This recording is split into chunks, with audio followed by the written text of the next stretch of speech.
거세의 38대 손으로 왕족이기 때문입니다. 아마 제가 이렇게 따로 말씀드리지 않아도 많은 분들이 눈치채셨을 거예요. 딱 봐도 귀티나 보이고 뭔가 이 말로 표현할 수 없는 그런 아우라. 네, 고개 끄덕여 주셔서 감사합니다. 제가 이 박역거세의 38대 손이라는 것을 초등학교 때 처음 알고 정말 깜짝 놀랐습니다. 야, 내가 이렇게 소중한 존재이구나 라는 것을 제가 깨닫게 된 거죠. 근데 동시에 좀 의아한 생각도 한 가지 들었습니다. 왜냐하면 내가 박역거세의 38대 손인데 왜 국가가 가만히 있지? 나를 좀 특별히 관리해줘야 되는 거 아닌가? 이런 생각이 들었기 때문입니다. 그런데 나중에 알고 보니까 웬만한 박씨들은 거의 다 박역거세의 자손들이더라고요. 네, 아주 흔했습니다. 그런데 또 여러분들 주변을 보시면은 전부 뭐 왕족, 양반 이런 출신이지 혹시 종 출신이신 분 있으세요? 종의 가문? 네, 저는 그런 분 한 번도 보지 못했습니다. 분명히 우리나라에는 양반도 있었고 또 왕족도 있었을 것이고 종들도 있었을 텐데 왜 종의 자손이다 이렇게 이야기하는 사람들은 없을까요? 6.25 전쟁 때 이 전쟁의 혼란을 틈타서 이러한 신분 세탁이 다 이루어졌다고 해요. 그래서 그 이후로는 종 출신, 종의 가문 이런 거 없이 우리 모두가 다 양반들인 거죠. 이처럼 한국에는요 모든 사람들이 다 양반입니다. 양반의 특징이 뭔가요? 뭐 하는 것도 없으면서 대접받는 거 좋아하는 사람들이잖아요. 자기가 세상의 중심인 줄 아는 거죠. 그래서 나보다 낮은 사람들은 다 나를 위해 존재하는 사람들인 것처럼 생각하며 살아가는 사람들이 양반이지 않을까라는 추측을 해보게 되었습니다. 그래서 제가 이런 차원의 오늘 본문을 좀 묵상하면서 이러한 양반 문화의 잘못된 특성들이 우리가 신앙생활하고 있는 우리의 삶 가운데에도 좀 젖어들고 있는 것은 아닌가라는 생각을 해보게 되었습니다. 하나님께서 우리에게 우리나라에 은혜를 주셔서 복음이 들어오게 되었고 우리는 자연스럽게 그 복음의 수혜자들이 되었습니다. 그런데 복음을 받아들인 사람들임에도 불구하고 낮아지신 예수님처럼 낮아지지 않는다라는 겁니다. 섬기려 하지 않고 대접받는 거에 익숙하고 내 이름이 빛나길 원합니다. 나의 삶의 운전대를 내가 잡고 살아가는 걸 원하는 신앙생활을 하고 있는 거죠. 아주 고질적인 문제라고 생각합니다. 우리 사랑하는 성남제일교회 성도님들께도 질문을 드려봅니다. 우리 성도님들의 삶의 주인은 예수님이십니까? 진짜 예수님 주인이십니까? 우리 정말 예수님이 주인인 삶을 살아야 합니다. 이런 예배 시간에 순간순간 이런 분위기에 휩쓸려서 이렇게 습관적으로 나오는 그런 고백이 아니라 진심으로 또 전심을 다해서 예수님만이 우리의 삶의 주인이심을 고백할 수 있어야 하는 거죠. 그렇게 고백할 수 있는 성도님들 되시길 간절히 축복합니다. 오늘 말씀 가운데 특별히 20절 말씀은 우리에게 너무나 잘 알려진 말씀이죠. 그리고 이 말씀은 그리스도가 우리의 삶의 주인이심을 너무나 잘 표현한 말씀 중에 하나입니다. 그런데 이 20절의 말씀을 보면은 유난히 반복되는 동사 한 가지가 있습니다. 무엇인지 좀 생각해 보시면서 우리 20절 말씀 같이 한번 읽어볼까요? 내가 그리스도와 함께 십자가에 못 박혔나니 그런즉 이제는 내가 사는 것이 아니요 이제 내가 육체 가운데 사는 것은 나를 사랑하사 나를 위하여 자기 자신을 버리신 하나님의 아들을 믿는 믿음 안에서 사는 것이라. 아멘. 어떤 동사가 반복될까요? 산다라는 동사가 반복됩니다. 무려 4번이나 한 절 안에서 한 문장 안에서 반복되고 있죠. 첫 번째로는 그런즉 이제는 내가 사는 것이 아니요.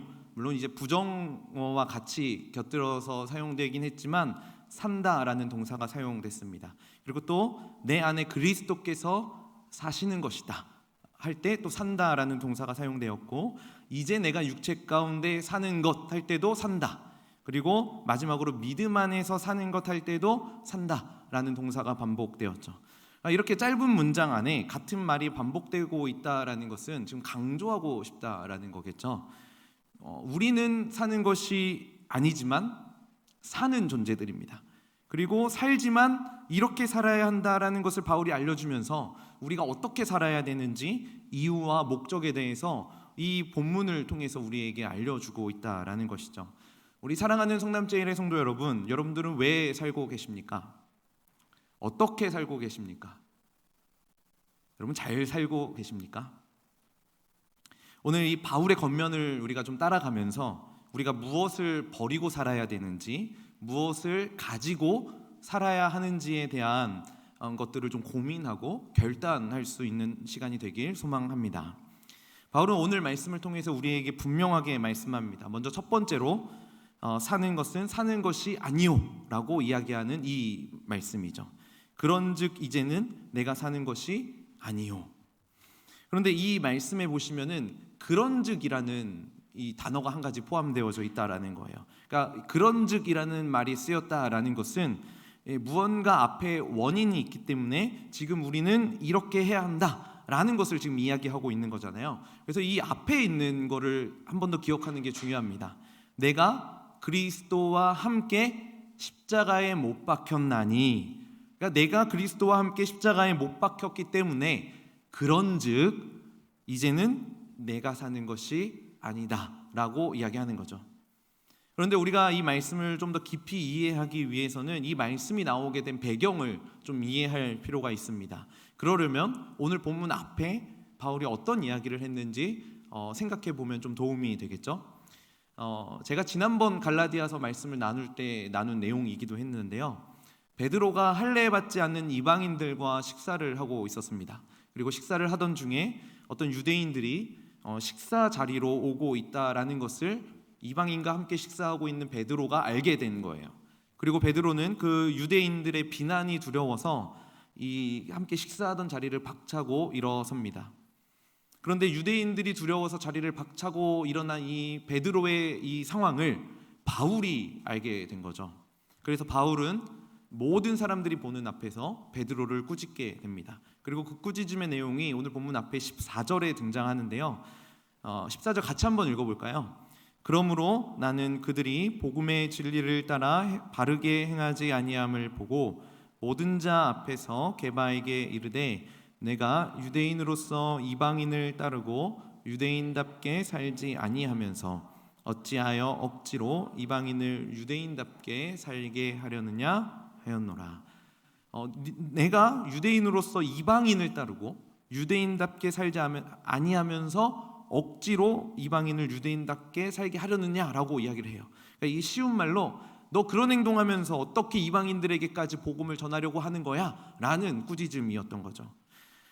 베드로는요 이방인과 식사를 할 수 있다라는 것을 너무나 잘 알고 있었던 사람이었습니다. 왜냐하면 하나님이 직접 베드로에게 찾아오셔서 환상을 통해 말씀해 주셨잖아요.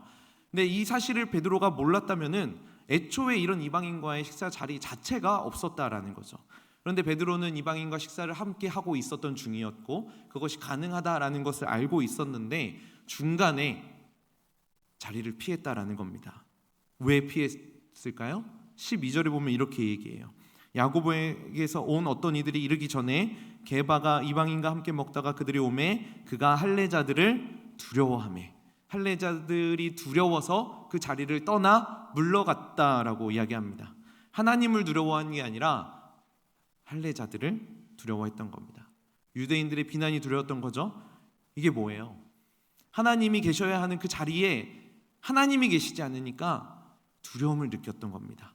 사람들이 들어가 있고 사람들로부터 받는 그 비난에 대한 두려움이 그 자리를 박차고 떠나게 만들었다는 겁니다. 이런 상황에 바울은 베드로를 향해서 이렇게 비난합니다. 이 베드로의 잘못을 이렇게 지적하는데 복음의 진리를 따라 바르게 행하지 아니했다. 네가 한 행동 복음의 진리를 따라 한 행동이 아니야 라고 이야기했던 거죠.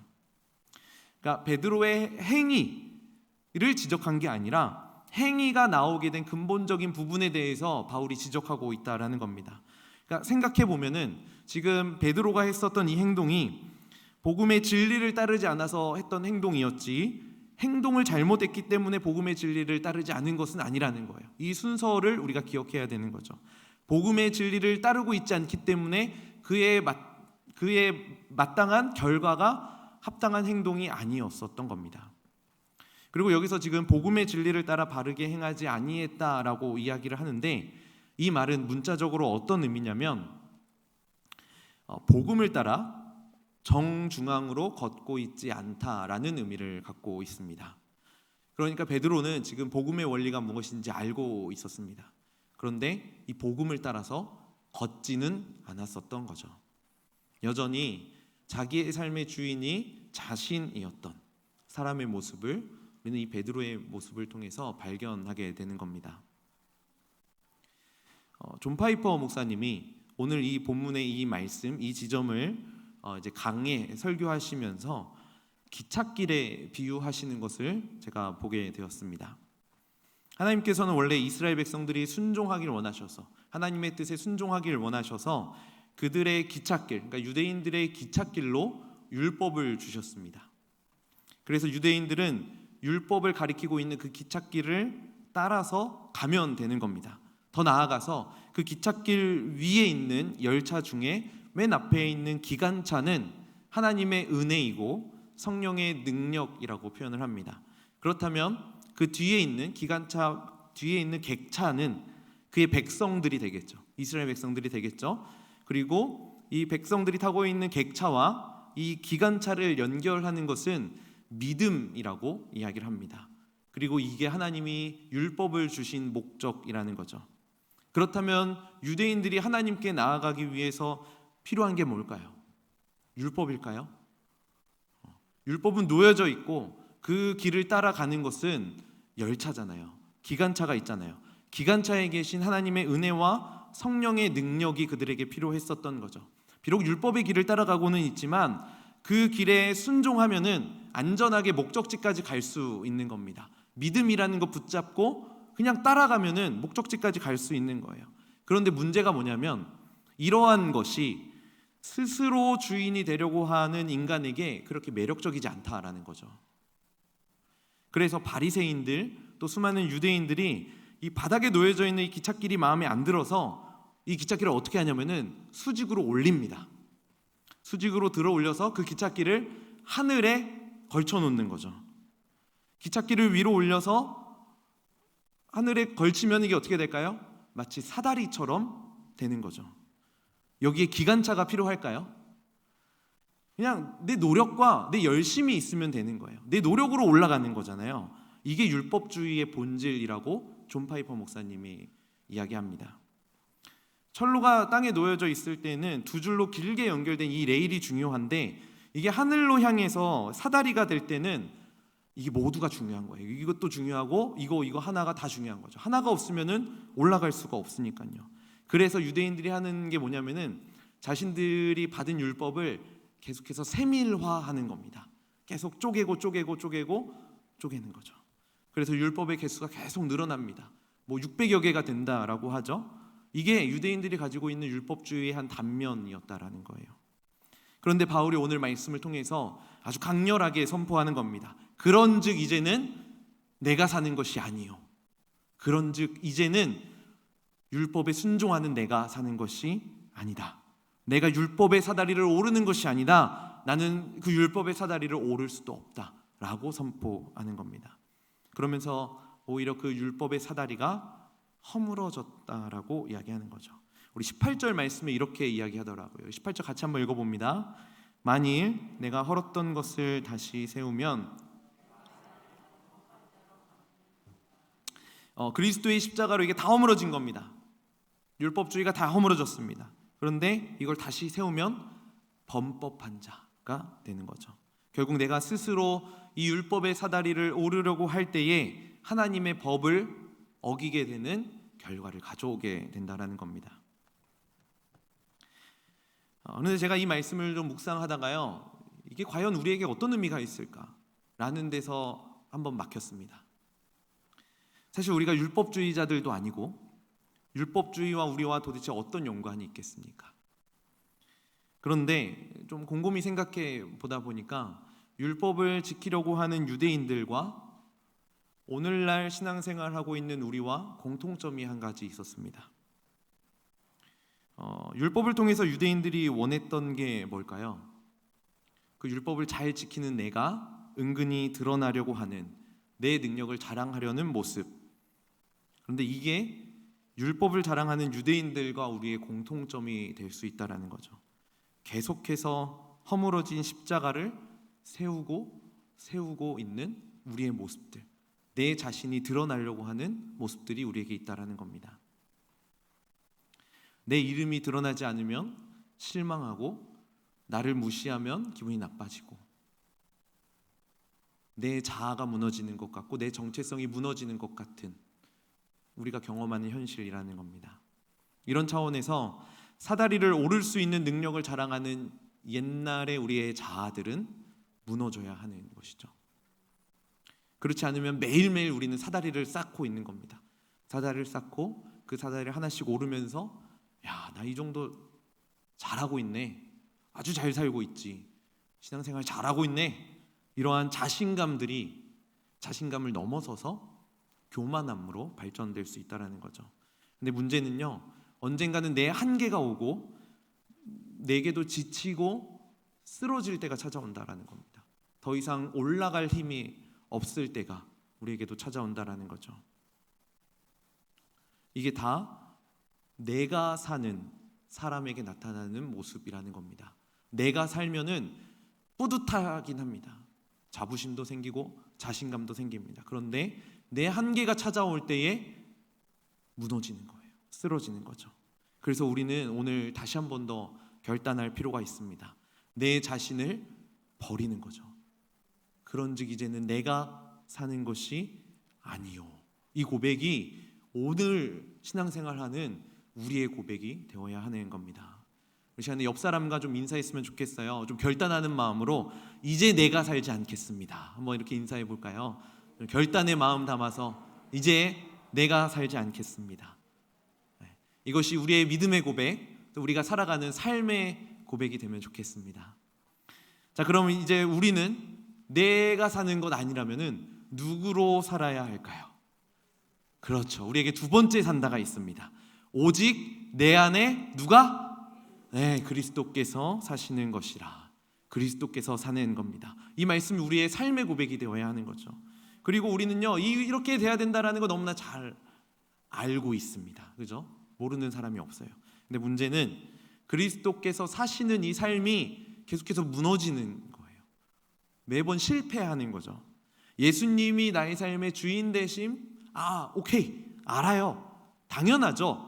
그런데 예수님만 주인이라는 거는 조금 용납이 안 되는 겁니다.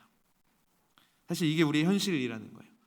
은혜를 받은 자여도 계속해서 무너집니다. 무너지고 또 죄를 반복해서 짓습니다. 아니, 내 안에 그리스도께서 사신다는데 왜 자꾸 무너지고 실패하는 걸까요? 때로는 정죄함, 죄책감 때문에 좌절할 때도 있고, 때로는 이러한 현실을 목도하고 눈물을 흘리기도 합니다. 진짜 그리스도 사는 거 맞을까요? 그런데 바울은 말씀을 통해서 분명하게 말씀합니다. 오직 내 안에 그리스도께서 사시는 것이라. 내 안에 오직 그리스도만, 다른 것 아니라 오직 그리스도만 살아야 된다. 이 말은 내 삶에 그리스도만 남았기 때문에 내가 주도하는 삶이 아니라 그리스도께서 주도하는 삶을 살아야 한다라는 것이죠. 그런데 오늘날을 살아가는 사람들의 보통 생각이 사실 이렇습니다. 내 삶의 주인이 내가 아니라는 것은 기쁘지 않다. 그러니까 내가 내 삶의 주인이어야, 내 삶의 주인은 나여야 기쁘다라는 것이죠. 내 인생이 내 것이어야 기쁨이 되지, 그게 행복하지, 내 게 아닌데 어떻게 기쁨이 되고 어떻게 행복이 될 수 있겠냐라는 거예요. 이러한 생각을 오늘날을 살아가는 대부분의 사람들이 하고 있는 생각이라는 거예요. 그런데 이걸 좀 바꿔서 생각해 보려고 해요. 만약 내 인생이 내 것이라면은, 그래서 내 안에 내가 잔뜩 살고 있다면 우리는 어떻게 될까요? 진짜 행복을 누릴 수 있을까요? 내 인생의 주인이 나라면은 내가 할 수 있는 능력만큼만 안전할 것이고 내 능력까지만 기쁠 겁니다. 그런데 문제는 우리의 능력이 그렇게 뛰어나지 않다라는 데 있는 것이죠. 그런데 내 인생이 나보다 훨씬 더 지혜롭고 나보다 훨씬 더 사랑이 많으시고 나를 잘 아실 뿐만 아니라 나를 만드신 분이라면 우리는 전능하신 그 능력만큼의 기쁨을 누릴 수 있는 삶이 된다라는 것이죠. 예를 들어서 우리가 쓰고 있는 이 스마트폰이 한번 조선시대에 떨어졌다라고 가정을 해봅시다. 한 번도 사용해 본 적 없고 본 적도 없는 사람들이 이 스마트폰이 무엇을 하는 건지 알 수 있을까요? 그들이 이 스마트폰을 들면은 이걸 어디에 사용할까요? 웬 벽돌이 떨어졌지? 못을 박는데 막 이렇게 쓰지 않을까요? 그 비싼 스마트폰을 가지고. 그래서 한번 상상해 보는 거예요. 그렇게 쓰임받은 스마트폰이 상처를 받았어요. 마음의 상처를 받아서 야, 내가 내 인생의 목적대로 쓰임받지 못해서 속상하다. 내가 원하는 대로 살 거야 하면서 도망치는 거예요. 그럼 어떻게 될까요? 못 박는데도 쓰임받지 못하는 아무 쓰잘데기 없는 그냥 물체가 된다라는 거죠. 공허해진 삶이 되는 겁니다. 그런데 반대로 이 스마트폰이 스마트폰을 만든 개발자의 손에 들어갔다라고 생각을 해봅시다. 그럼 어떻게 될까요? 필요한 어플도 받을 것이고 아주 적절하고 다양하게 다 활용해서 쓸 수 있을 겁니다. 그러면 이제 스마트폰이 깨닫는 거예요. 내 정체성이 이것이었구나. 내가 만들어진 목적이 이것이었구나. 이렇게 깨닫게 되는 거죠. 마찬가지라는 겁니다. 우리를 만드신 분 그리스도이십니다. 우리를 가장 잘 아시는 분은 누구일까요? 그리스도시겠죠. 그렇다면 이제 선택권이 우리에게 남겨지는 겁니다. 내 인생에 운전대가 있는데 이 운전대를 누가 잡을 것이냐. 스스로 내 인생의 주인이 나라고 생각해서 내가 잡고 운전할 것인가, 아니면 나를 가장 잘 알고 계시는 그리스도께 이 운전대를 맡겨드릴 것인가. 여러분들은 누구에게 맡기실 것입니까? 하이델베르크 요리문답 1번은 이렇게 질문하고 이렇게 답합니다. 제가 그 질문을 읽으면 여러분들이 답을 한번 읽어주세요. 살아서나 죽어서나 당신의 유일한 위로는 무엇입니까? 살아서나 죽어서나 나는 나의 것이 아니요 몸도 영혼도 나의 신실한 구주 예수 그리스도의 것입니다. 그리스도께서는 그의 보혈로 나를 마귀의 모든 권세에서 해방하셨습니다. 아멘. 내 인생의 주인이 내가 아닌 것이 진정한 기쁨, 진정한 위로가 된다라고 이야기합니다. 나를 가장 잘 알고 계시는 그분께 내 인생을 맡겨드리면 나의 정체성을 바르게 깨달을 뿐만 아니라 우리의 삶을 통해서 진정한 기쁨, 위로를 얻을 수 있게 되는 거죠. 그렇게 우리는 살 수 있는 겁니다. 그런즉 이제는 내가 사는 것이 아니요 오직 내 안에 그리스도께서 사시는 것이라. 이 말씀이 우리의 삶을 통해서 고백되어지는 우리의 삶의 고백이 되길 간절히 소망합니다. 그런데 또 한 가지가 있습니다. 세 번째 산다가 있습니다. 이제 내가 육체 가운데 사는 것은, 이 말은요, 우리가 아직 육체로 살고 있다라는 거죠. 하나님께서 우리를 부르시는 날까지, 아니면 우리 주님께서 다시 오시는 그날까지 우리는 이 육체 가지고 살아갈 겁니다. 여러분들 어떻게 사시겠습니까? 이 육체 가지고, 한계가 분명한 육체를 가지고, 연약한 이 육체를 가지고 어떻게 사시겠습니까? 로마서의 이 말씀이 우리에게 좀 힌트가 되지 않을까 싶습니다. 우리 로마서 12장 말씀, 12장 2절 말씀 같이 한번 읽어보겠습니다. 너희는 이 세대를 본받지 말고 오직 마음을 새롭게 함으로 변화를 받아 하나님의 선하시고 기뻐하시고 온전하신 뜻이 무엇인지 분별하도록 하라. 너희는 이 세대를 본받지 말라라고 이야기합니다. 그러니까 이 말씀은 세상과 단절되어서 산속의 격리에서 들어가서 살아라, 이 말씀이 아니잖아요. 이 세대 한복판에 살지만 분별하면서 사는 것을 가리킵니다. 그리고 또 무엇을 말하냐면 마음을 새롭게 함으로 변화를 받아야 된다라고 이야기합니다. 그러니까 단순히 이 세대를 본받지 않는 것, 이걸 넘어서서 난 너희와 구별됐어. 이게 아니라 변화되는 삶이 우리의 삶 가운데 나타나야 된다라는 것이죠. 그러니까 본받지 않는 것과 변화되는 것은 지금을 살아가는 우리가 마땅히 감당해야 할 사명이라는 것이죠. 여전히 우리는 연약한 육체 그리고 더러운 육체를 가지고 살아가겠지만 본받지 않고, 이 세대를 본받지 않고 변화되어서 기독교의 가치가 얼마나 아름다운지, 그리고 그리스도의 가치가 얼마나 위대한지를 우리의 삶을 통해서 보여주면서 선포하는 겁니다. 왜 우리가 근데 이렇게 살아야 될까요?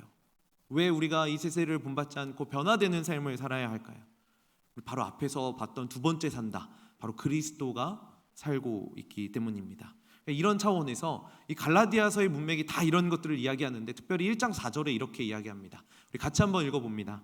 그리스도께서 하나님 곧 우리 아버지의 뜻을 따라 이 약한 세대에서 우리를 건지시려고 우리 죄를 대속하기 위하여 자기 몸을 주셨으니. 여기도 동일한 걸 이야기하죠. 우리를 악한 세대로부터 건지시려고 구속하시고 우리를 대속해 주셨다라고 이야기합니다. 그래서 자기의 몸을 우리에게 기꺼이 내어주셨던 거죠. 그래서 이러한 그리스도가 우리의 삶의 주인이 된다면 우리는 이 세대를 본받지 않는 겁니다. 왜냐하면 우리는 이 세대로부터 건진받은 자들이기 때문에 그런 거죠. 이 약한 세대로부터 건진받아서 이 세대를 본받지 않고 변화되어서 이러한 것들을 이 세대 가운데 선포하는 삶을 살 수 있게 되는 것이죠. 그래서 마지막으로요, 그렇게 본받지 않고 변화되는 이 사람의 결론이 있습니다. 마지막 네 번째 산다인데요, 우리 앞에 보고 같이 한번 읽어볼까요? 나를 사랑하사 나를 위하여 자기 자신을 버리신 하나님의 아들을 믿는 믿음 안에서 사는 것이라. 여기에 사는 것은요 좀 수식어가 깁니다. 나를 사랑하사 나를 위하여 자기 자신을 버리신 하나님의 아들을 믿는 믿음 안에서 사는 것이다. 나를 사랑하신대요. 여러분 믿어지세요? 나를 위해 자신을 버리신 하나님의 아들이 계신다라는 거 여러분 믿고 계십니까? 이 믿음은요, 우리의 인생의 기차의 기관차가 하나님의 은혜로 운행된다는 것을 믿는 믿음인 겁니다. 하나님의 은혜와 성령의 능력으로 우리의 삶을 이끌어 가신다라는 것을 믿는 믿음. 그래서 이 믿음을 우리가 가지고 있다면 우리의 인생을 안전하게 최종 목적지까지 인도해 주시는 것이죠. 그런데 우리는 우리의 자아를 잘 내어드리지 못합니다. 왜 그럴까요? 어쩌면 내가 하는 게 더 쉬울 것이라고 착각하기 때문은 아닐까요? 나도 할 수 있을 것이다, 나도 할 수 있다 라는 생각 때문이 아닐까요? 어쩌면 내 자아를 내려놓으면, 내 자신을 내려놓으면 나는 사라져버리고 만다라는 착각으로부터 온 것은 아닐까요? 저희 집에 60일 정도 된 둘째 딸이 있습니다. 신생아잖아요. 이 주먹을 안 피더라고요. 꼭 찝니다. 그래서 여기 손 가까이 가면 더 세게 집니다. 그리고 땀이 차잖아요. 하루 종일 이러고 있으니까 냄새가 이게 장난이 아니에요. 여기 딱 냄새 맡으면은 이렇게 신내가 너무 심합니다. 그래서 이거를 씻겨주려고, 여기 먼지도 많이 끼니까 손 사이사이에 씻겨주려고 이렇게 손을 이렇게 피려고 하면은 왜 이렇게 힘이 센지, 손톱이 부러질까봐, 여기 끝에가 이렇게 부러질까봐 이게 잘 못하겠더라고요. 제가 이 모습을 이렇게 매일 딸을 씻겨주면서 어떤 걸 떠올리냐면은 어쩌면 이게 그리스도께 우리의 인생의 운전대를 넘겨주지 않으려고 하는 이 모습과 닮아 있다라는 생각을 해보게 되었어요. 어쩌면 이게 본능이긴 하겠지만 불안하니까 또 그러겠죠. 불안한 거예요. 근데 사실 이거 한번 주먹을 이렇게 펴면 손도 깨끗하게 씻을 수 있고 냄새도 사라질 수 있는 거거든요. 그런데 끝까지 내 못난 자아가, 내 정체성이, 내 교만함이 피려고 하지 않는 거예요. 놓아주려고 하지 않는 거죠. 근데요, 이런 아이도 점점 크면 자연스럽게 이 주먹을 피게 될 겁니다. 지금 조금 약해졌어요. 처음에는 진짜 셌는데 지금은 그래도 조금 힘 주면 이렇게 살짝 펴지더라고요. 자연스럽게 펴질 수 있게 되겠죠. 어쩌면 우리의 주먹도 이렇게 하나님 앞에 펴드려야 하지 않나라는 생각을 해보게 됩니다.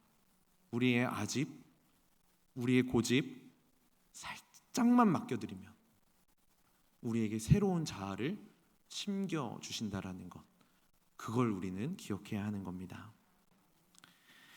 우리의 삶이 고되고 고달플수록 여러분들 무언가 좀 의지하려고 하시지 않습니까? 때로는 사람에게, 때로는 어떤 물질에게, 어떤 물체에게 내 마음을 내어주려고 하지 않으신가요? 그것을 기대고 의지하는 거죠. 근데 우리 아까 살펴본 예화에서도 스마트폰은 그 스마트폰을 만진 사람 안에서 가장 가치 있게 사용되었습니다. 우리도 헛된 것에 기웃거리면 안 됩니다. 한계가 있는 것에 기웃거리면 안 됩니다. 우리를 잘 모르는 것에 기웃거리면 안 됩니다. 그리고 심지어는 나도 내 자신을 잘 모릅니다. 우리를 가장 가치 있게 사용하실 수 있는 그리스도 안에서만 우리는 안전하게 우리의 목적지까지 갈 수 있는 겁니다. 그리고 그것이 가장 행복한 길임을 우리는 기억해야 할 것입니다. 그래서 우리는 오늘 본문에 나왔던 이 네 가지에 산다. 그래서 결국 그리스도를 믿는 믿음 안에서 살아간다면은 알게 될 것입니다. 그것이 가장 행복한 길이었음을, 그것이 가장 큰 기쁨을 주는 길이었음을 우리는 알게 될 겁니다. 제가 박혁것의 38대 손으로 사는 것보다, 나라에서 신경도 쓰지 않는 박혁것의 38대 손으로 사는 것보다 나를 사랑하사 나를 위하여 자기 자신을 버리신 하나님의 아들을 믿는 믿음 안에서 사는 것, 이것이 가장 행복한 거죠. 여러분 그렇게 사시지 않으시겠습니까? 우리 그래서 이렇게 찬양하면서 고백할 수 있을 것 같습니다. 나는 아무것도 아닙니다. 사실 이 고백하는 거 너무 어려워요. 나는 아무것도 아니라는 거. 근데 나는 아무것도 아니라는 것을 인정하고 내어드리면은 우리 안에 새로운 자아가 생긴다니까요. 그리스도인이라는 삼위 하나님이 누리셨던 그 영원한 교제 안으로 참여하게 되는 기쁨을 우리에게 허락해 주시는 거예요. 그래서 우리 고백할 수 있는 겁니다. 이제 내가 사는 것 아니요 그리스도가 내 안에 사시니 나는 나를 위하여, 나를 사랑하사 나를 위하여 자기 자신을 버리신 하나님의 아들을 믿는 믿음 안에서 살 수 있다. 이것이 우리의 고백이 되었으면 좋겠습니다. 이러한 말씀을 좀 기억하면서 우리 이 찬양 하나님 앞에 우리의 삶의 고백으로 또 기도의 고백으로 함께 올려드리겠습니다.